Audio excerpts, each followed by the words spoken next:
London থেকে দেশে ফিরবেন খালেদা জিয়া। এবার জানা গেল বিএনপি চেয়ারপারসনের দেশে ফেরার তারিখ। তার দেশে ফেরার তারিখ জানিয়েছেন যুক্তরাজ্য বিএনপির সভাপতি ও চেয়ারপারসনের উপদেষ্টা এম মালেক। যুক্তরাজ্যে আয়োজিত এক ইফতার মাহফিলে অংশ নিয়ে তিনি এমন তথ্য জানিয়েছেন।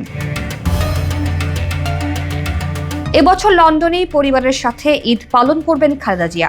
এম মালেক বলেন, আমরা বিএনপির চেয়ারপারসনকে লন্ডনে ঈদ করে যাওয়ার অনুরোধ করেছি, এতে তিনি সম্মতি জানিয়েছেন। তবে কবে নাগাদ খালেদা জিয়া দেশে ফিরতে পারবেন এমন প্রশ্নের জবাবে চেয়ারপারসনের উপদেষ্টা জানিয়েছেন, ঈদের 2 সপ্তাহ পরে তিনি দেশের উদ্দেশ্যে রওনা দিতে পারেন। বলা যায় 15 এপ্রিলের আশেপাশে তিনি বাংলাদেশে ফিরে আসবেন। এদিকে সম্প্রতি সকল বিচারিক মামলা থেকে খালাস পেয়েছেন বিএনপির ভারপ্রাপ্ত চেয়ারম্যান তারেক রহমান। তাই দেশে ফিরতে আর কোনো বাধা নেই। ফলে অনেকেই ধারণা করছেন মা খালেদা জিয়ার সঙ্গে একত্রেই দেশে ফিরতে যাচ্ছেন তিনি। দেশে ফিরে আবারও রাজনীতিতে সরব হবেন তারেক রহমান।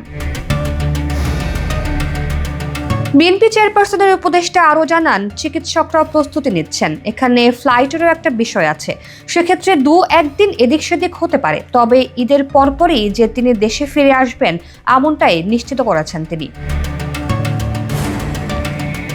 গত বছর 5 আগস্ট ছাত্র জনতার অভ্যুত্থানে আওয়ামী লীগ সরকারের পতনের পর রাষ্ট্রপতির এক আদেশে মুক্তি পান খালেদা জিয়া। এরপর দুর্নীতির যে 2টি মামলায় তিনি কারাবন্দী হয়েছিলেন সেগুলোও রায় বাতিল করেন আদালত। এরপর 8 জানুয়ারি খালেদা জিয়ার উন্নত চিকিৎসার জন্য লন্ডনে যান। এখনও পরিবারের সাথে সেখানেই অবস্থান করছেন তিনি।